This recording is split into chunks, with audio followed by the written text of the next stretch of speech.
ERES, société de conseil et de gestion indépendante, spécialiste en retraite, épargne salariale et actionnariat salarié.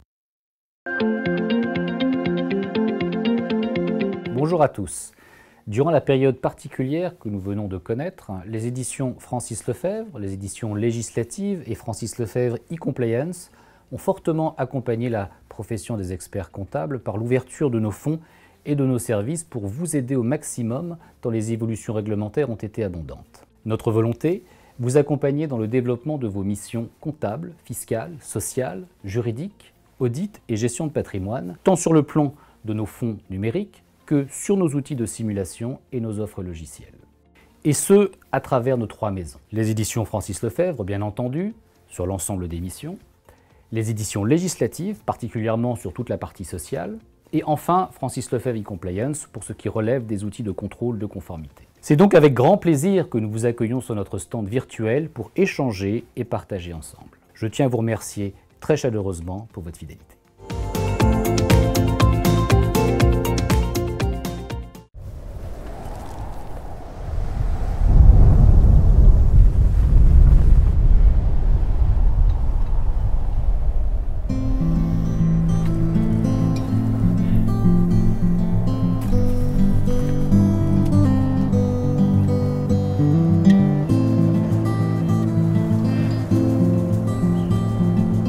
Nous sommes un lien entre les gens, un lien de confiance et de solidarité, mais aussi et surtout un lien pour aller plus loin et permettre à chacun de vivre mieux. Nous sommes Aesio, une nouvelle mutuelle qui se construit pour et avec vous.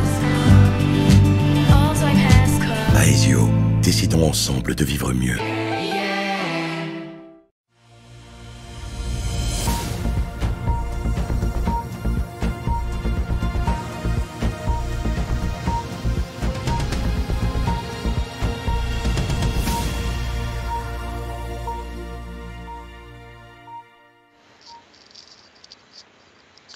Bonsoir à toutes et à tous, bienvenue dans cette plénière qui va nous permettre de dévoiler une thématique qui va alimenter le programme d'ECF en vue des échéances du mois de novembre prochain.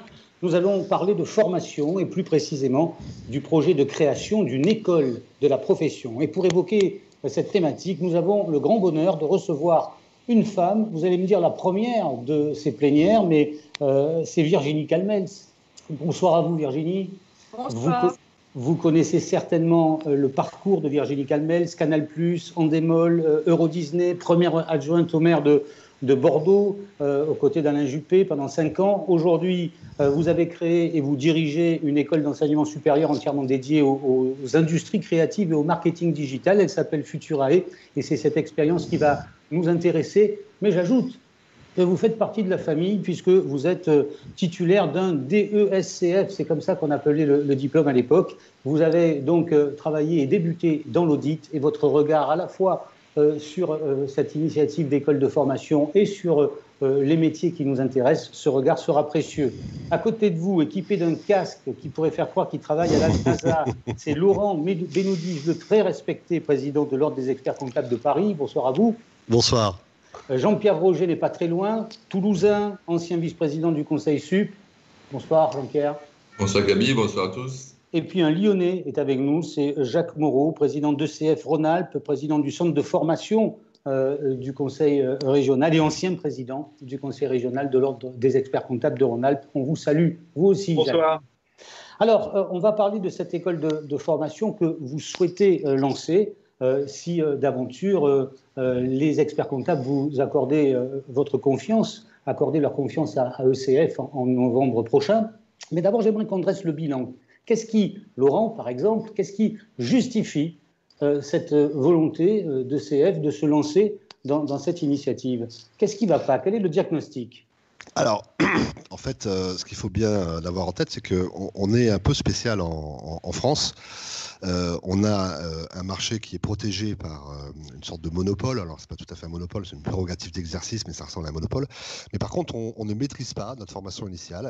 On l'a confiée à l'État. Alors, il y a des avantages sérieux. C'est-à-dire que le coût de la formation et l'organisation du diplôme, l'examen, tout ça, c'est fait par l'État. Et la plupart des experts comptables sont assez fiers d'avoir un diplôme d'État. Dans les autres pays, notamment anglo-saxons, le système est différent. En fait, ce que les associations d'experts comptables aux États-Unis, en Angleterre, organisent, c'est surtout la formation de leurs membres et le contrôle qualité de ces membres avec la formation continue. Alors au niveau de l'ordre, on a déjà mis un pied dans la formation, puisqu'on s'occupe de la formation des experts comptables stagiaires à travers les IRF, qui sont les instituts régionaux de formation que chaque région détient. Jacques est président de celui de Lyon, voilà, et nous à Paris on a l'ASFOREF, qui est bien connu des experts comptables franciliens.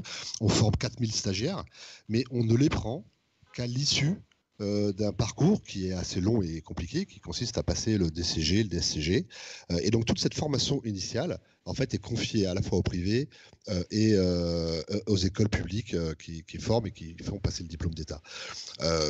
C'est une absence qui peut être préjudiciable en ce sens que on n'a pas une grande maîtrise en tant que professionnel de l'expertise comptable et au niveau de l'ordre des experts comptables du cursus. Alors pour être tout à fait clair, l'éducation nationale nous réclame régulièrement le partenariat dans l'amélioration des diplômes. Mais ça prend du temps, c'est long, c'est compliqué. Et on se dit qu'il y aurait peut-être matière à mieux influencer le contenu des cursus en étant plus présent dans l'enseignement initial. Alors sans aller jusqu'à faire le grand saut qui consisterait à délivrer un diplôme au niveau de l'ordre, mais bien en conservant un diplôme qui soit un diplôme d'État, mettre un pied dans la formation initiale, DCG, DSCG, semble assez utile. Donc ça, c'est le premier point, un particularisme français qu'on ne trouve pas chez les voisins anglo-saxons, avec le sentiment de perdre un peu la main sur cette formation et de la laisser un peu trop à l'éducation nationale, qui ne fait pas preuve forcément de la réactivité que vous souhaiteriez. Le deuxième point, Jean-Pierre Roger, c'est peut-être aussi la situation de pénurie en matière de collaborateurs. On ne parle pas d'experts comptables. Oui, tout à fait. C'est-à-dire c'est le premier sujet de préoccupation et d'inquiétude des cabinets libéraux, qui sont en zone urbaine ou en zone rurale. Vous contactez un confrère, la première chose qu'il vous dit après les civilités traditionnelles, c'est « je ne trouve pas de collaborateurs ». Alors ça, c'est un constat, certes, mais il y a surtout les conséquences qui sont néfastes. La première, c'est que moi, je connais des cabinets qui ont cédé leur clientèle parce qu'ils ne pouvaient pas produire leur mission, assurer le suivi des clients. Ils sont rapprochés du confrère pour céder leur portefeuille de clients. J'ai une autre conséquence qui est aussi sensible, qui est financière, c'est qu'il y a une inflation des salaires. Ces nouveaux entrants ont plusieurs choix et vont aller naturellement vers les plus offrants. Donc on a des entrants qui arrivent dans les cabinets qui ont des salaires élevés. Alors ça, c'est les nouveaux entrants. Mais les anciens collaborateurs, connaissant les salaires des entrants, ont toute légitimité à réclamer également une évolution salariale. Conclusion, on a une masse salariale qui évolue dans le sens de l'augmentation, et en contrepartie, on n'a pas toujours le chiffre d'affaires et les missions pour contrebalancer.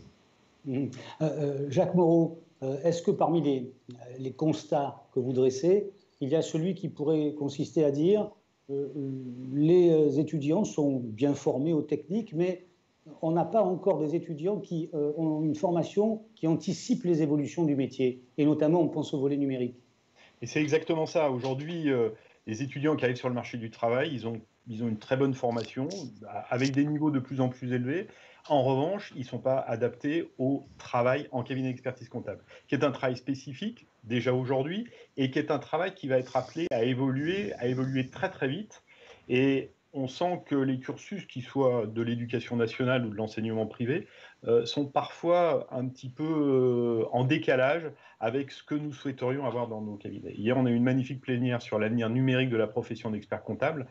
C'est les experts comptables, c'est leurs équipes, c'est leurs cabinets.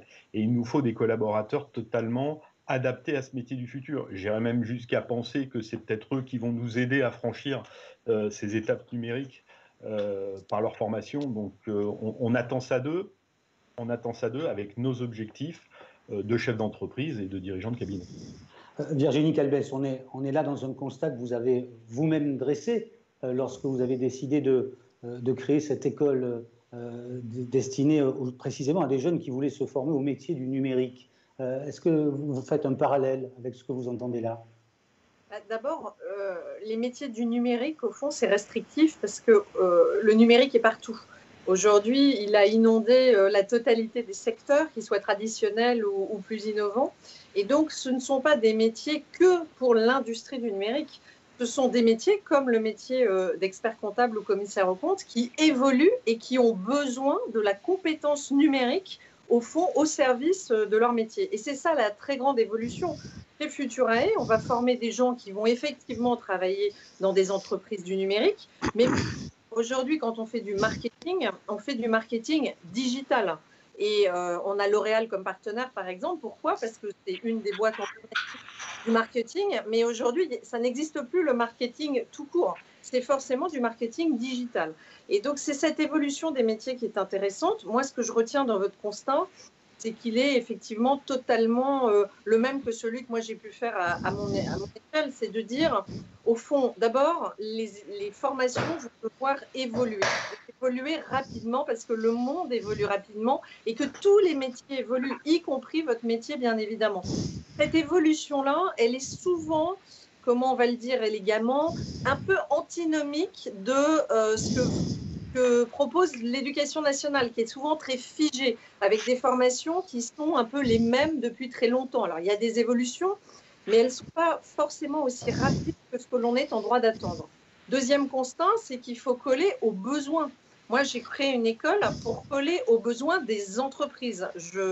Vous avez rappelé mon parcours, je ne viens pas de la formation. En revanche, je viens de l'entreprise et j'ai fait le constat qu'il y avait trop de jeunes qui connaissaient le chômage. 3,5% des jeunes actifs au chômage avant Covid, donc on sait que ça va augmenter à la rentrée. Et pour autant, des centaines de milliers d'emplois en France non pourvus. Non pourvus, faute de compétences. Je ne parle pas des non pourvus parce que les métiers ne seraient pas attirants, simplement parce que les jeunes ne sont pas formés à ces métiers. Donc, faire rencontrer en fait le besoin de l'entreprise et justement ce besoin de compétences, de formation des talents, c'est ça l'objectif de Futurae, mais demain, j'imagine, de votre projet qui, de mon point de vue, a tout son sens. Parce qu'au fond, et c'est ce que j'ai fait chez Futurae, c'est une école où il n'y a que des professionnels. On va parler de jeux vidéo, on va parler d'animation 3D, on va parler de marketing digital, on va parler de cybersécurité, d'intelligence artificielle, de développement durable, de codage, de savoir-être aussi. Tout ça est dispensé par des professionnels. Oui, c'est un point essentiel de ce que nous allons vivre tous collectivement. Quand on regarde les études, on se rend compte que les jeunes vont connaître plusieurs métiers, alors qu'on a eu des générations qui nous précédaient ou les nôtres où on avait le même métier toute une vie. Et c'est plus le cas. C'est-à-dire que même au sein d'une même profession, on peut dire que le métier lui-même est en évolution. Les moyens vont évoluer, la façon et pour avoir pratiqué cette profession pendant 5 ans, ce qui m'a permis d'être diplômée comptable et commissariat aux comptes, on voit bien que tout a changé. Les entreprises évoluent, mais le métier évolue et les moyens mis à disposition évoluent aussi. Donc, on a ce besoin d'agilité, d'adaptabilité permanente et de remise à niveau de tous, que ce soit parce que le métier change ou parce qu'on accueille aussi des profils différents. D'où ce besoin et qui est commun. Moi, j'ai choisi les industries créatives et le marketing digital parce que c'était mon expérience comme dirigeante d'entreprise du secteur, donc j'étais plus légitime. Mais très clairement, je pense que ce que vous voulez monter, c'est exactement la même chose. C'est des professionnels qui savent quel est leur métier, qui sont les plus aptes à le transmettre et qui finalement se disent que l'éducation nationale n'est peut-être pas le meilleur des vecteurs. Moi, je reste convaincue que quand on peut prendre son destin en main en ayant la capacité à faire évoluer les contenus chaque année, c'est souvent ce qui manque à pas mal d'écoles. C'est qu'au fond, la lourdeur s'installe et il n'y a pas cette adaptabilité parce que c'est très complexe en fait pour faire évoluer le contenu. Si vous redevenez maître de votre destin en formant vous-même ce que vont être vos collaborateurs de demain, moi je suis convaincue que c'est un win-win deal pour les collaborateurs parce que ils sont au contact direct des professionnels, mais pour vous, parce que vous avez la capacité à faire évoluer la demande. Et ce que je dis toujours, c'est pour ça que moi j'ai réuni un comité stratégique qui n'est fait que de dirigeants d'entreprises du secteur. Et pas des moindres, hein, oui, Xavier Niel, Patrice Kane, Yves Guillemot, etc. Donc vous êtes entouré de professionnels jusqu'y compris dans le conseil d'administration de l'école, c'est ça? C'est le conseil d'administration? Voilà. Oui, c'est le conseil stratégique. Pourquoi? Parce que je considère que nous devons être à l'écoute en permanence de l'évolution des besoins des entreprises.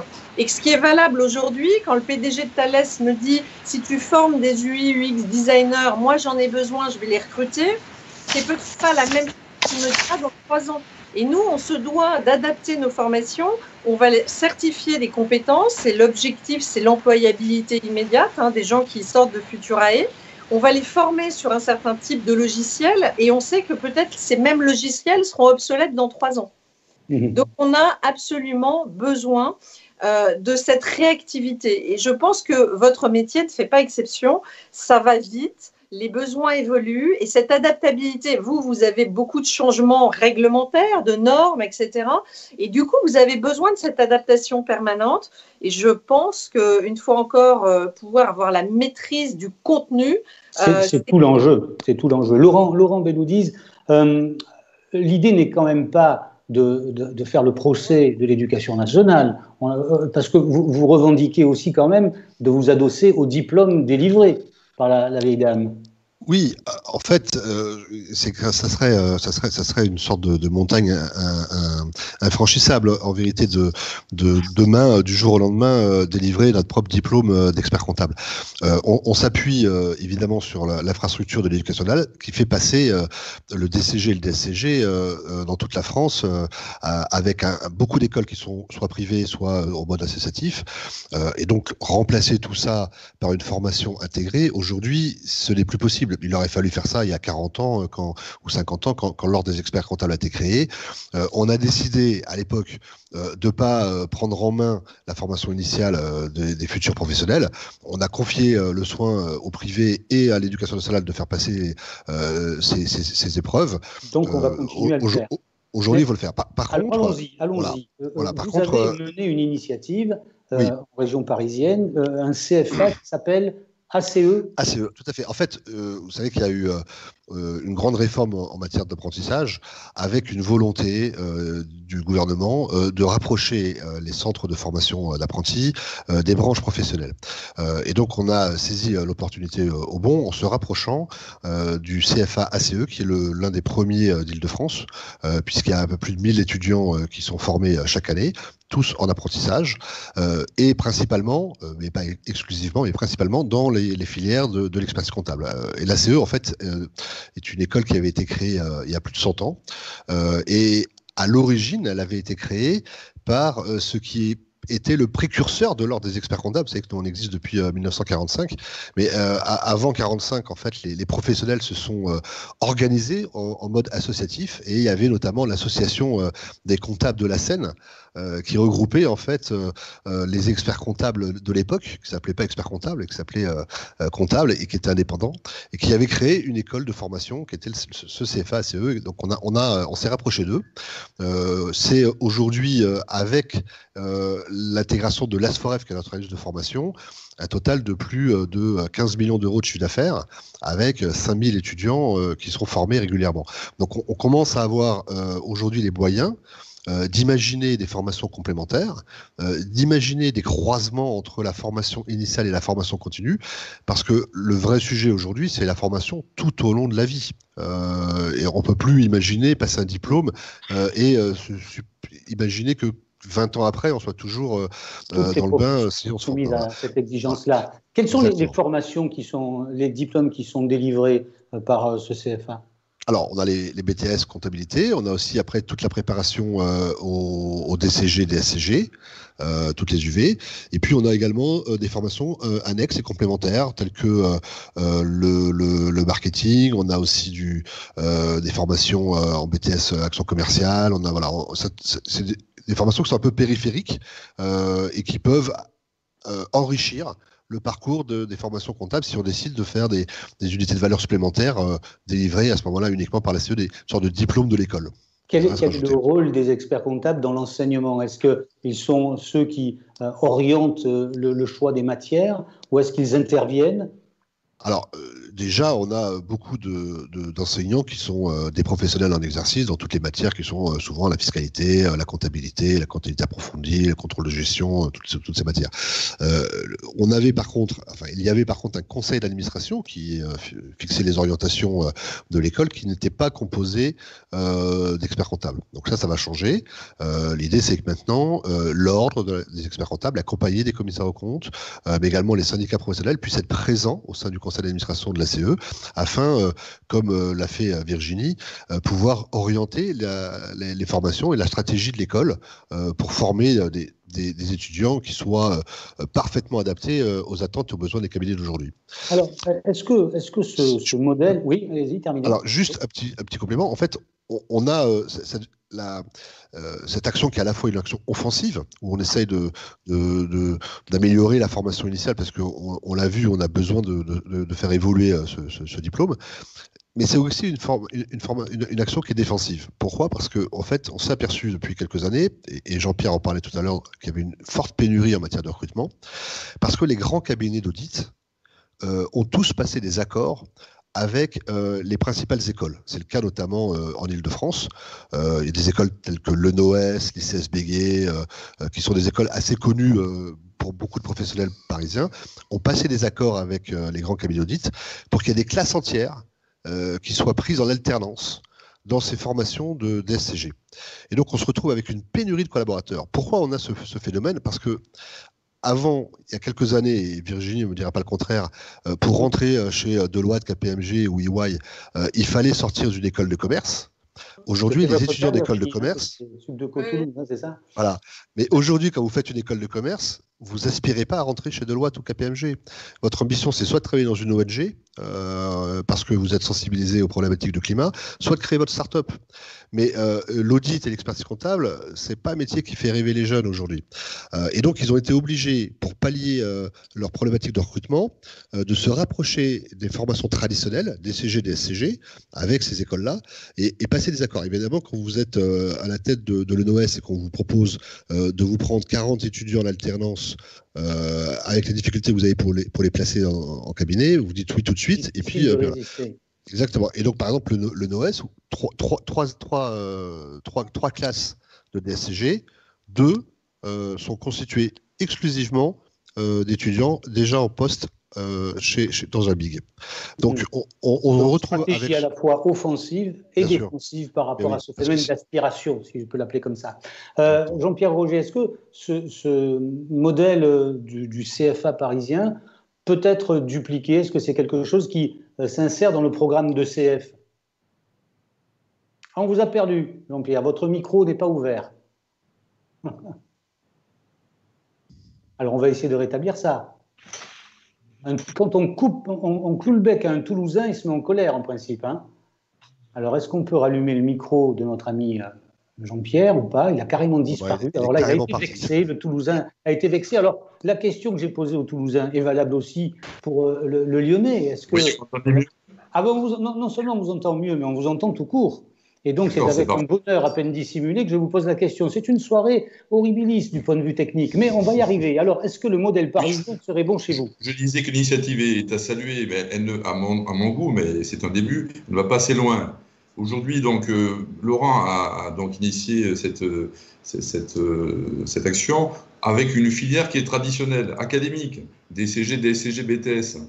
Il faut bien sûr continuer dans cette filière académique, mais il faut surtout aller sur une filière en parallèle, telle que l'a dit Virginie, c'est-à-dire sur des profils qu'il faudra spécialiser dans le numérique, dans le marketing, dans la posture de conseil. Donc il faut aller sur ces diplômes-là, sur ces qualifications-là, parce qu'aujourd'hui, l'éducation nationale, elle a son mérite. Hein.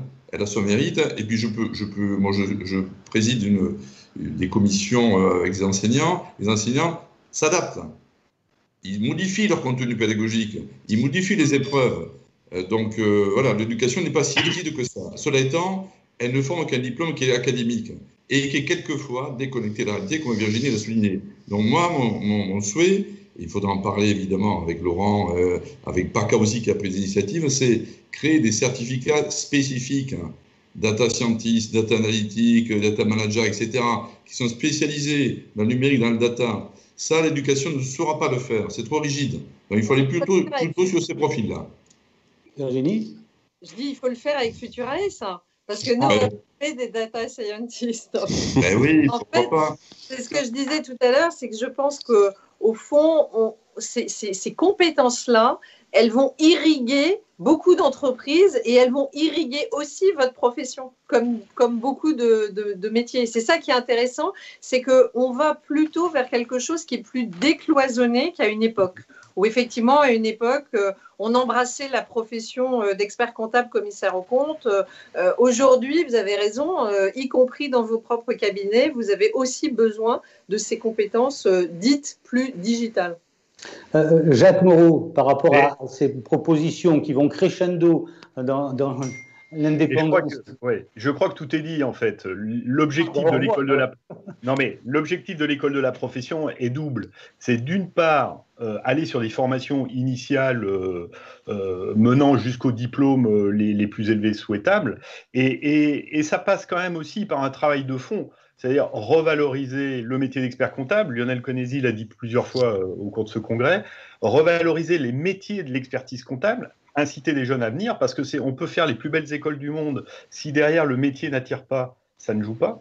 Et le métier peut devenir attirant, et vous l'avez dit, c'est quand on peut avoir plusieurs carrières professionnelles, quand on peut avoir plusieurs métiers, et peut-être dans le même cabinet. Et ça, c'est la formation professionnelle continue. Donc, deuxième objectif de l'école de la profession, c'est d'avoir une formation professionnelle continue adaptée aux attentes du métier. Et moi, alors, sur la formation initiale, je pense que c'est un challenge, et comme l'a dit Jean-Pierre, il y a des vrais enjeux à bâtir. Sur la formation professionnelle continue, en revanche, c'est l'ADN du métier d'expert comptable. On s'est toujours formé dans nos métiers. On a toujours formé nos équipes. On avait dit que c'était parce qu'on avait des obligations déontologiques, des quotas d'heures à réaliser, mais on se rend compte que finalement, c'est bien au-delà. C'est qu'on a besoin d'enrichir en permanence sa pratique professionnelle.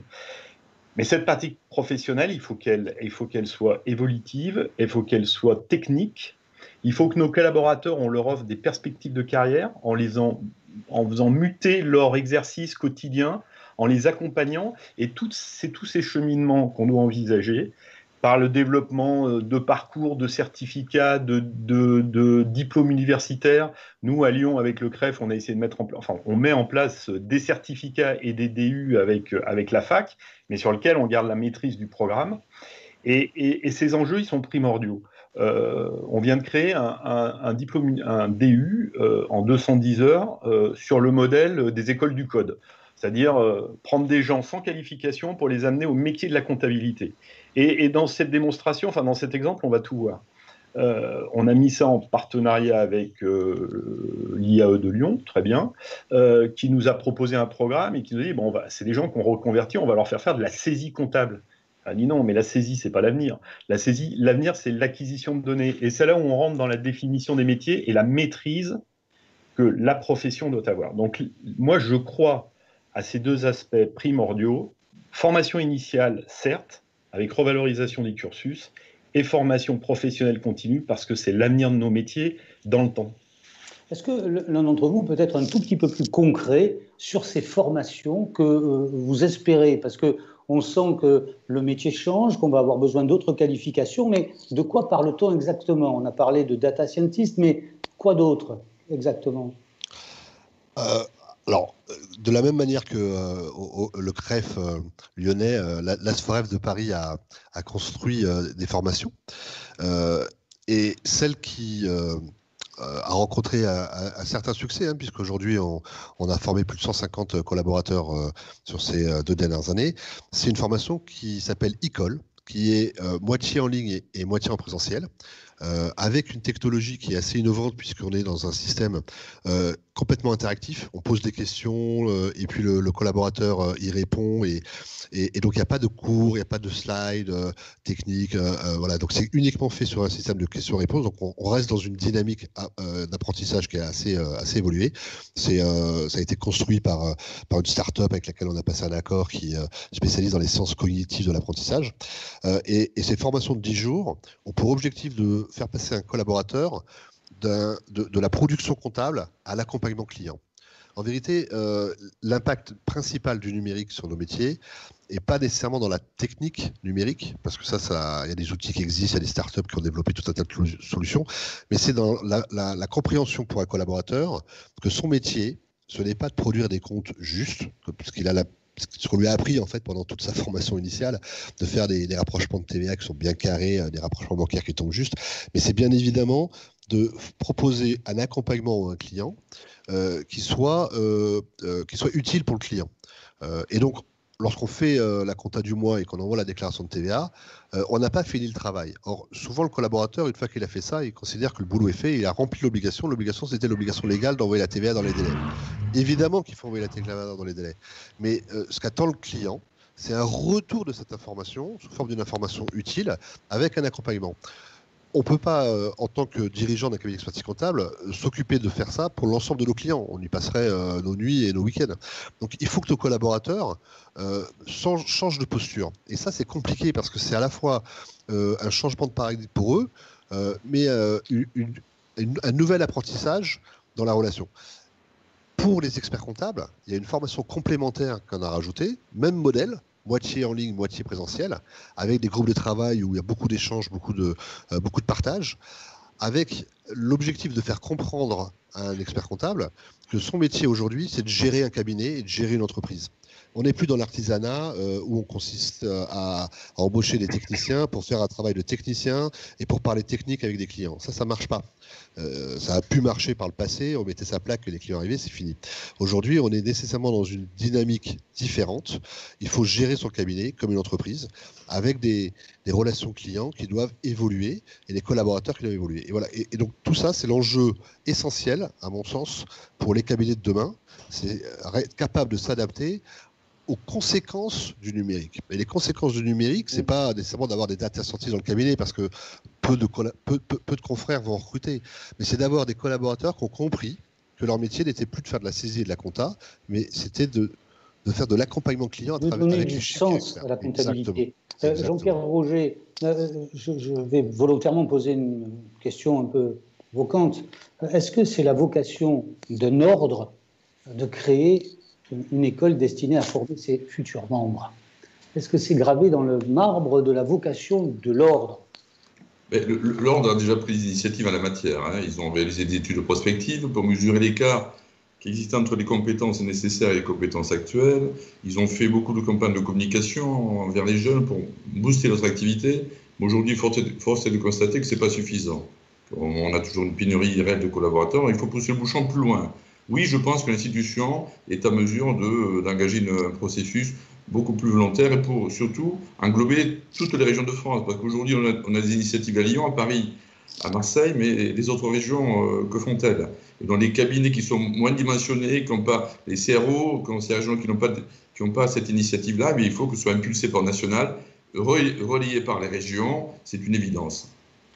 Jacques Moreau, vous aviez compris ma question différemment peut-être. Je me demandais, moi, si c'était la vocation d'un ordre qui a en charge le régalien et qui est aussi le porte-voix d'une profession, de s'occuper de la formation. J'imagine que oui, vous en êtes convaincu. Oui, j'en suis intimement convaincu en tant que président d'un centre de formation, comme Laurent à Paris, comme Jean-Pierre l'a été au Conseil supérieur. Là, je reste persuadé que le diplôme d'État, le diplôme d'expert comptable est une valeur à promouvoir. Je crois beaucoup à une initiative qu'on avait portée à son démarrage chez l'expert comptable en entreprise. C'est-à-dire qu'il y a aussi des gens qui sont experts comptables mais qui ne travaillent pas en cabinet et qui peuvent porter haut et fort les couleurs d'un métier, d'un diplôme. Tout ça doit participer à la promotion d'un métier. Et si c'est avec l'éducation nationale, c'est pas plus mal. Mais que derrière tout ça, qui connaît mieux l'avenir de nos métiers, qui connaît mieux notre métier au quotidien et l'avenir, c'est nous. Donc il faut qu'on ait quand même cette maîtrise et cet investissement. On l'a dit, l'éducation nationale, c'est une grande machine avec ses lourdeurs. Il faut être présent, il faut se faire entendre. C'est pas toujours simple. Ça, c'est des actions qui reviennent à l'institution. Donc je pense qu'on a notre rôle là-dedans. Alors après, il y a tous les métiers que nous savons, que nous allons savoir développer. Et là, c'est de notre responsabilité. C'est une remarque qui nous vient précisément de la région lyonnaise. C'est Liliane qui nous dit « Génial l'idée des synergies avec l'école de Virginie Calmels et l'école de la profession aussi pour accompagner le changement des collaborateurs. » Donc vous voyez, vous n'êtes pas venu pour rien, Virginie, visiblement. Si vous me permettez de rebondir sur ce qui vient juste d'être dit, et Futurae en est un exemple, moi je crois au diplôme reconnu par l'État, parce que je pense que d'abord c'est un système qui est très français et qui est aussi très sécurisant. C'est-à-dire on sait de quoi on parle, ça permet d'avoir un niveau de compétence qui est certifié, et chez Futurae par exemple, nos masters vont être reconnus par l'État. Ce n'est pas l'éducation nationale, c'est le ministère du Travail, mais ça reste un diplôme qui peut être reconnu par l'État. Pour autant, et c'est pour ça que l'un n'exclut pas l'autre, et je pense que vous avez vraiment la capacité à faire les deux, il y a aussi ces certifications de compétences qui ne sont pas des diplômes d'État, qui ne demandent pas la même validation par l'éducation nationale ou par le ministère du Travail quand il s'agit de formation professionnalisante dans notre cas particulier, et qui sont intéressants parce que justement, le monde de demain, il va être sur des délais plus courts, des évolutions plus rapides, et de pouvoir certifier des compétences, et là, avec en fait un diplôme dit d'école, que vous délivreriez vous-même, mais qui permet de cadrer ce qu'est cette certification de compétences, ça s'additionne. Donc en gros, c'est pas l'un n'exclut pas l'autre. Je pense que vous pouvez très clairement faire les deux. Vous avez toute la matière et vous avez déjà, évidemment, et il ne s'agissait pas de sortir de la validation par l'éducation nationale du diplôme qui, une fois encore, je crois, a vraiment beaucoup de valeur. Et moi, j'ai toujours dit que c'était très, très utile, justement, même quand on n'exerce pas la profession. C'est vraiment une des formations essentielles au métier de dirigeant d'entreprise. Et donc ça a une valeur, il faut vraiment la valoriser. Et puis, ces certifications de compétences que vous pouvez additionner. Et deuxième petite remarque que je voulais faire très brièvement, c'est qu'on est un pays qui connaît quand même un chômage très élevé, qui va connaître, après cette crise du Covid, un chômage encore plus élevé. Et je reste convaincue que les formations qui seront les plus attractives, c'est celles qui débouchent sur l'emploi. Et vous êtes typiquement, quand vous parlez de pénurie de collaborateurs, à même d'expliquer que ceux qui vont faire les bonnes formations, ils ne vont pas connaître le chômage puisque justement les cabinets attendent pour embaucher ces personnes-là. Et c'est, de mon point de vue, pas assez entendu, peut-être pas assez expliqué aussi aux étudiants.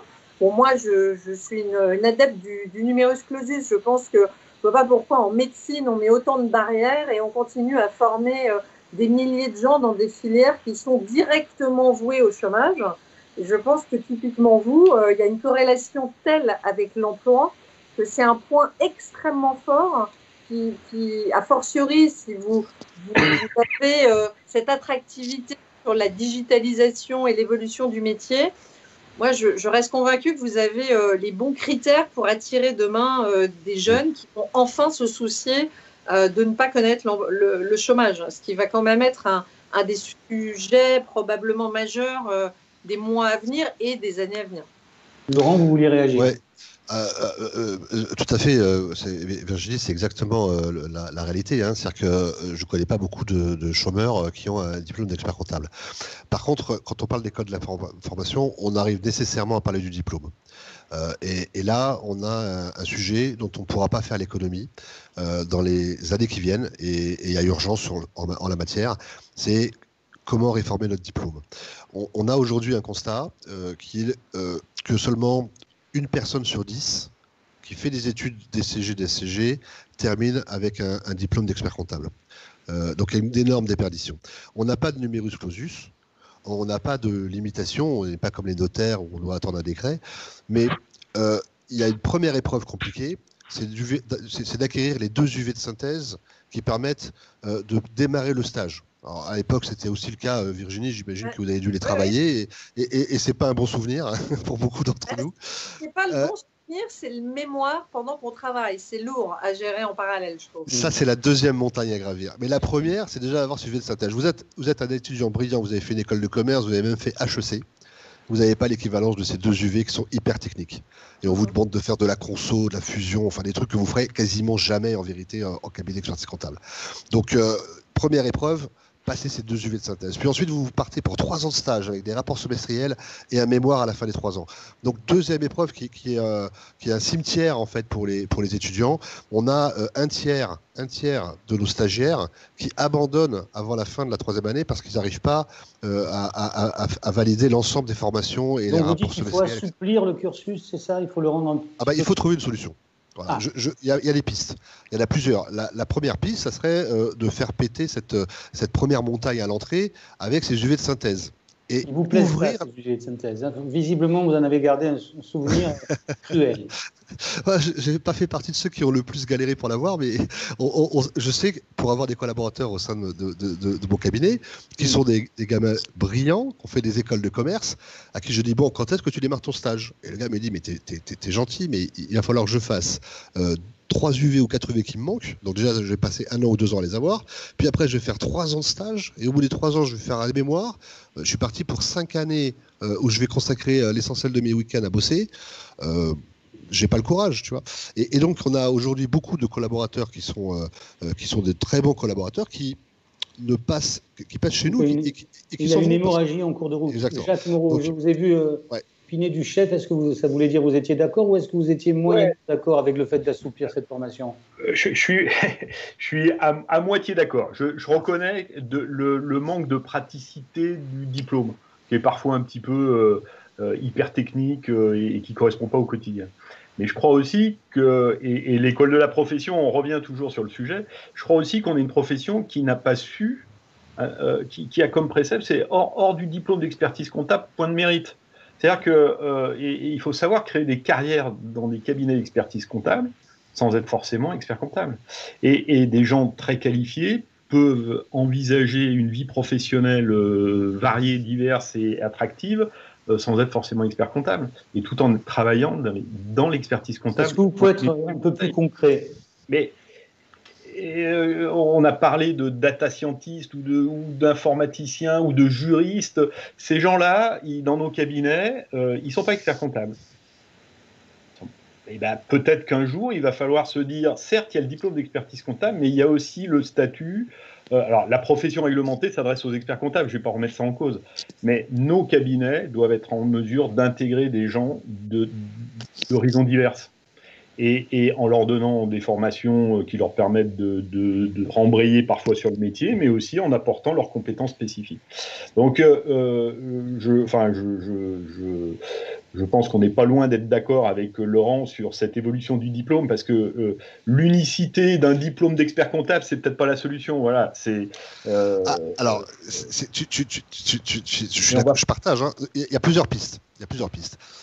Le constat aujourd'hui, c'est que cette réflexion qui avait été entamée par le Conseil supérieur l'année dernière a accouché de rien. C'est-à-dire que devant la diversité des avis, parce que évidemment, on est là pas nécessairement d'accord sur ce qu'il faudrait faire, mais beaucoup d'entre nous, en fait, n'ont pas vraiment d'avis arrêté sur le sujet. On sait qu'il y a un problème. Après, comment le régler, on ne sait pas trop. Mais on va interroger 10 experts comptables. 10 experts comptables vont avoir 10 avis différents. À un moment donné, il va quand même falloir régler le problème. C'est pas parce que c'est compliqué qu'on peut se contenter de le mettre sous le tapis.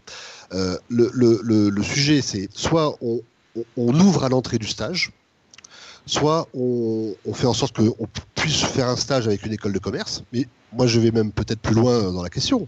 Pourquoi pas avec une école d'ingénieur, ou pourquoi pas avec un master de biologie ou de je sais pas quoi, ou de médecine. D'accord ? Si on est capable d'imaginer embaucher un data scientist qui a une école d'ingénieur pour lui faire un stage d'expertise comptable, pourquoi pas ? La question peut se poser. D'accord ? Mais à quel moment ? Alors, est-ce qu'on fait une ouverture à l'entrée ou est-ce qu'on fait un allègement à la sortie ? Avec aujourd'hui un vrai problème, c'est que lorsqu'on veut passer le diplôme d'expert comptable, on a une épreuve finale écrite qui est très dure. La moyenne, c'est 8 sur 20 au niveau national. Et cette épreuve, elle est composée d'une épreuve d'expertise comptable et une épreuve de commissariat aux comptes. Et donc, pour être expert comptable, il faut faire du commissariat aux comptes. Or, on en parlait ensemble et avec Virginie avant la conférence. La loi Pacte a un effet immédiat, qui va durer 4-5 ans, qui de moins en moins de cabinets vont avoir des mandats de commissariat aux comptes. Ce qui va poser un énorme problème de recrutement de stagiaires. Comment vous voulez prendre des stagiaires si vous n'êtes pas capable de leur offrir la possibilité de développer ce qui sera demandé à l'examen, qui est une épreuve de commissariat aux comptes. Donc ce problème-là va devenir crucial dans les 4-5 ans qui viennent. Est-ce qu'il faut faire un diplôme avec des options? On est expert comptable option auditeur. Est-ce qu'on est expert comptable option analyste informatique? Est-ce qu'on est expert comptable option gestionnaire de patrimoine? Et dans ces cas-là, réformer le diplôme à la sortie. Donc on a à la fois à s'interroger sur l'entrée dans le stage et sur la sortie des 3 ans de stage avec le diplôme d'expert comptable. Est-ce qu'il ne faut pas un diplôme expert comptable à option? Voilà les sujets tels qu'il faut qu'on se les pose aujourd'hui. Et je pense qu'on a cet enjeu sur la mandature à venir de réfléchir collectivement sur ce sujet, qui est un sujet excessivement compliqué parce qu'il touche à ce qui est un peu notre ADN, ce qui nous réunit tous, aussi bien ceux qui sont en entreprise que ceux qui sont en cabinet, ceux qui sont dans les grands cabinets que dans les petits cabinets, c'est ce diplôme qui fait notre unicité. Et toucher à ce diplôme, c'est toucher en fait à l'expérience du vécu de chacun pendant ces 4, 5 ans, 6 ans, 7 ans. Et on est nombreux à avoir mis du temps, à avoir fait des efforts, à avoir trimé pour l'avoir. Et on se dit, ah bah ouais, non, mais il ne faut pas le toucher quand même, c'est un totem. J'ai galéré pour l'avoir, je ne veux pas que ça devienne une sorte de sous-diplôme. Donc on a un attachement viscéral à ce diplôme d'expert comptable. Vous avez envie que le débat soit lancé dans le cadre de toute façon de ce qui sera une école de la profession. J'ai pas mal de questions. Nécessairement. Qui m'arrivent et qui sont à peu près sur la même thématique. C'est la question de l'accessibilité et de la gratuité. Est-ce qu'on n'est pas en train de créer une école qui ferait une sélection par l'argent, là où l'éducation nationale, finalement, propose des cursus qui sont accessibles à tous et gratuits, pratiquement? Jean-Pierre. Pour la formation initiale, oui, c'est évident. Donc, ce serait sélectif et donc restrictif. Ouais. Par contre, pour la formation continue, ce ne serait pas le cas, parce que nos collaborateurs qui ont besoin de spécialité seraient financés par les fonds de la formation. Donc là, l'enjeu serait différent. Je voudrais également juste une question. L'apprentissage, c'est gratuit pour les étudiants. Hein. C'est gratuit pour les étudiants. C'est aujourd'hui, avec la réforme, parce que comme on s'attend à une baisse importante du nombre de recrutements en apprentissage à la rentrée de septembre, il est prévu que le reste à charge pour un employeur, cabinet d'expérience comptable, soit de 0, soit de 125 € par mois pour ceux qui ont plus de 20 ans ou 21 ans. Vous avez assisté à l'atelier animé par nos partenaires d'Atlas, je suis convaincu. Exactement. Donc aujourd'hui, il n'y a pas le coût des études, c'est 0 € en apprentissage. Bien. Vous vouliez l'un et l'autre intervenir. Oui, simplement, je voulais dire que pour l'apprentissage, c'est limité à Bac+3, on ne peut pas aller au-delà, pour les financements. Et je voudrais prolonger le propos de Jacques en disant que des profils atypiques sont recherchés dans la profession et ils ont surtout la possibilité d'être au capital d'une société d'expertise. On n'a pas besoin d'être expert comptable pour participer au capital d'une société. C'est une vraie opportunité pour des profils atypiques. Jacques ?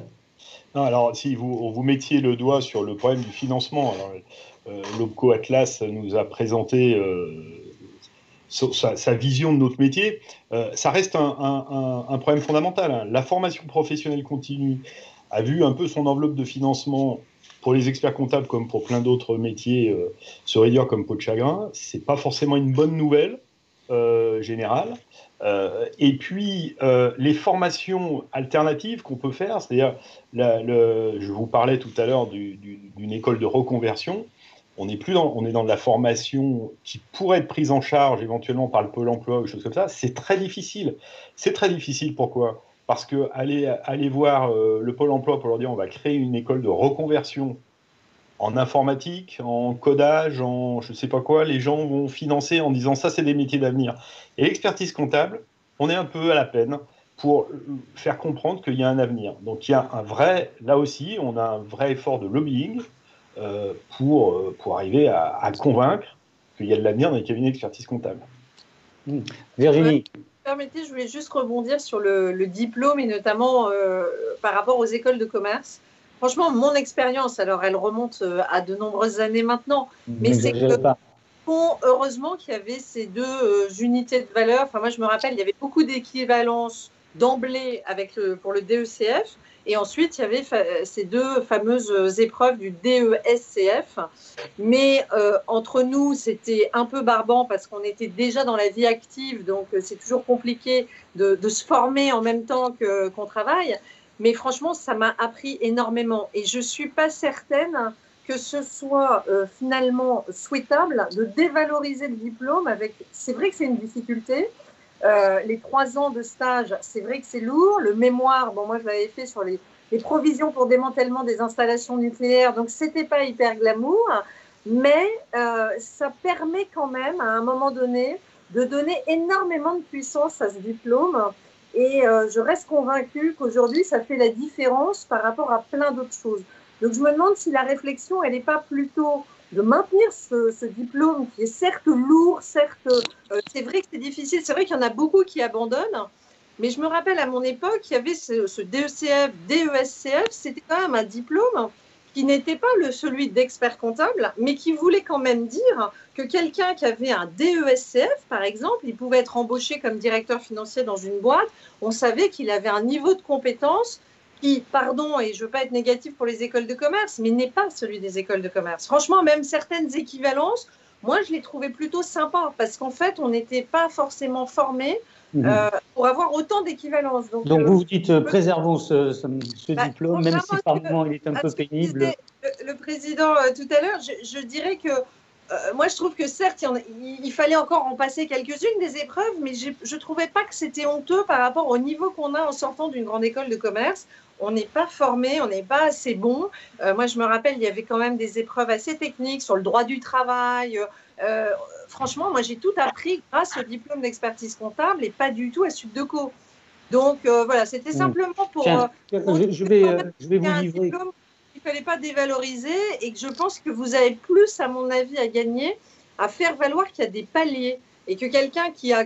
Alors, ça a changé, pardon, je ne suis pas au goût du jour, mais ça ne s'appelle plus DESCF, ça ne s'appelle plus DESCF, mais ce sont des paliers qui permettent quand même de valoriser des gens qui ne sont pas allés jusqu'à l'expertise comptable et, comme vous le disiez, qui peuvent tout à fait évoluer en cabinet et qui peuvent même être associés. Et pas... Donc, au fond, je pense que vous avez déjà les outils.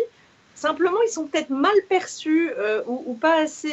On communique peut-être pas assez sur le fait qu'il y a tous ces métiers et ces strates qui permettent une vraie évolution de carrière au sein même d'une profession. J'ai plusieurs remarques. Alors, si ce sont des questions, je vous en demande d'y répondre assez rapidement. D'abord, une remarque de Catherine Anser.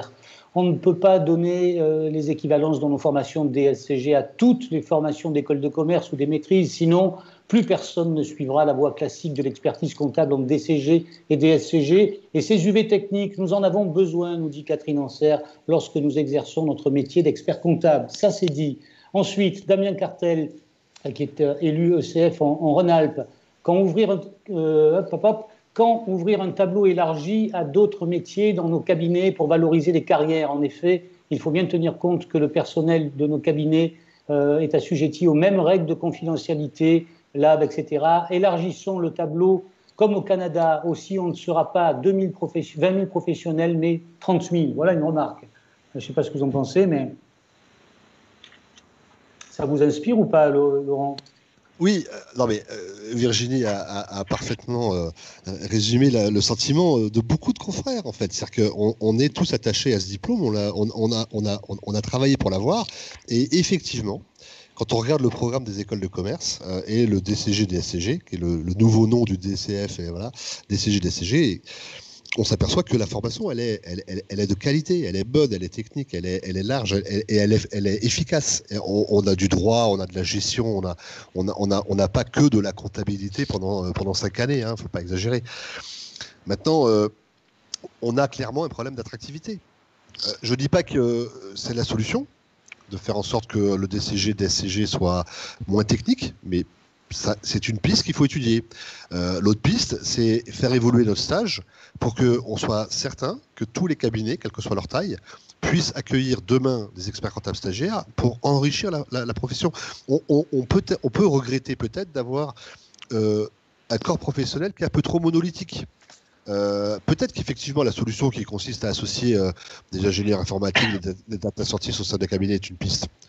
Et certains le font. Moi, je connais pas mal de cabinets qui ont associé leur responsable informatique parce qu'il était clé au sein de l'organisation. Mais c'est assez rare. En vérité, on préfère s'associer entre experts comptables, comme les notaires, les avocats. Même si on essaye de faire des sociétés pluriprofessionnelles d'exercice entre professions du droit, on s'aperçoit que le résultat est assez nul. En vérité, à Paris, on a dû en inscrire 8 des SPE, des sociétés pluriprofessionnelles d'exercice, et toutes entre experts comptables et avocats. Alors qu'on est normalement censé pouvoir s'associer aussi avec des notaires.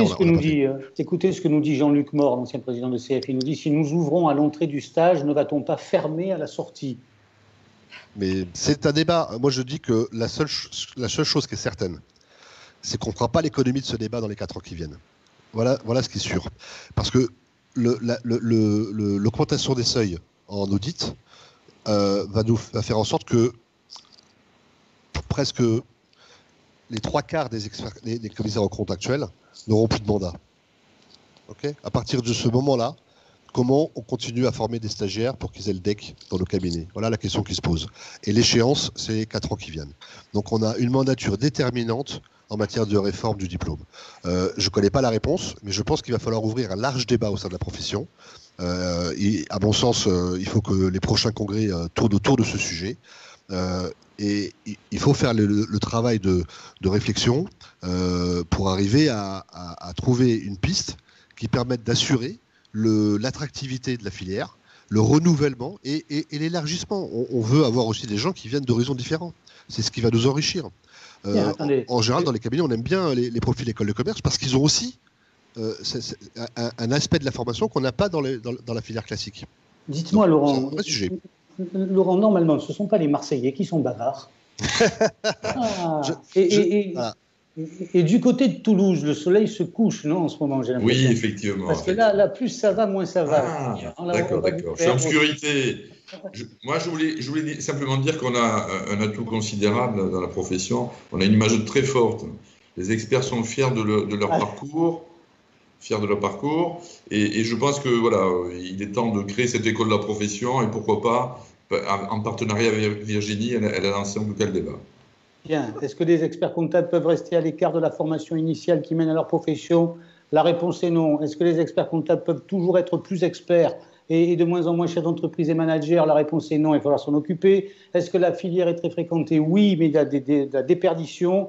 Est-ce qu'il faut co-gérer avec l'État ces formations? La réponse est oui. Il va falloir continuer, mais il va falloir un tout petit peu les bouger parce que c'est un peu lourd tout ça. Est-ce qu'il va falloir former des jeunes à de nouveaux métiers? Évidemment, et de préférence le faire avec Virginie Calmels, qui n'est pas venue pour rien. Mille merci à tous. Vous savez qu'on termine ces rendez-vous en ayant des invités surprises et je me suis laissé dire que normalement, aujourd'hui, après Adam et Ève hier, ce serait César et Cléopâtre qui pourraient éventuellement nous rejoindre. On va voir si je me trompe. En tout cas, merci à tous pour ce bon moment d'échange. Merci bien. Merci à tous. Au revoir. César. Oui, Cléopâtre. Cesse de contempler Alexandrie et salue les experts comptables de France. Ave expertise comptabilitis. Oh, j'aime Alexandrie, siège de mes plus belles conquêtes. L'Égypte, mais aussi Cléopâtre. Tu m'as conquise parce que je l'ai bien voulu. Moi, Cléopâtre, reine d'Égypte, descendante des inventeurs des chiffres arabes, sans qui vous ne pourriez exercer votre profession, je vous salue. J'ai conquis l'ensemble du monde connu au-delà de la Mare Nostrum. Mais être invité, surprise de CF, c'est une consécration.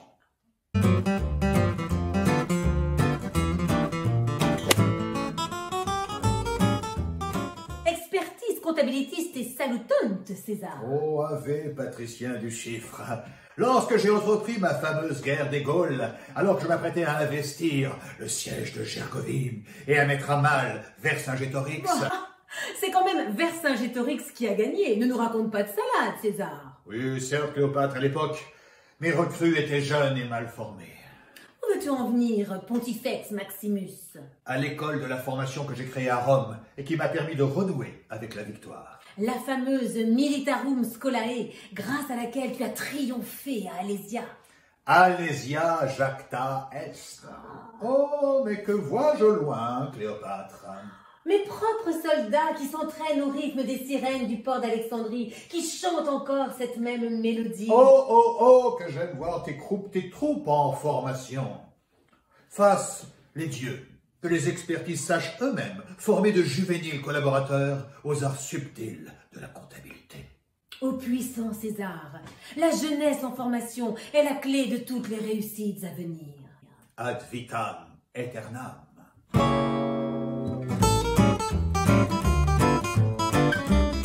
Grâce à ma formation de bâtisseuse de pyramides, je sais que la surface totale d'une pyramide est égale au périmètre multiplié par la hauteur de la pente, divisé par 2, plus l'air de la base.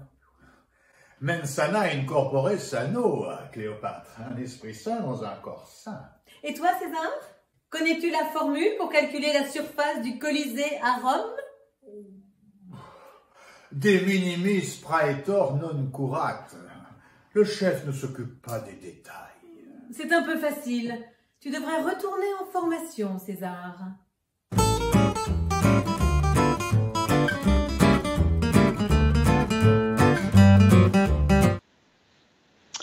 Voilà, nos amis de Toi et moi qui ont parlé, j'ai noté ça, Militarum Scolae. On aurait pu dire Scolae Futurae pour faire plaisir à Virginie Calmels qui était avec nous et qui nous a donné plein de pistes intéressantes. Encore une fois, merci à tous. Demain, on se retrouve à la même heure, 18h, 19h. On va parler du rôle des institutions, les CROEC, mais bien évidemment en toile de fond le Conseil Sup. Et vous serez nombreux, comme ce soir, à nous suivre. En tout cas, nous, on sera là et avec plaisir. Bonne soirée à vous. Au revoir. Au revoir.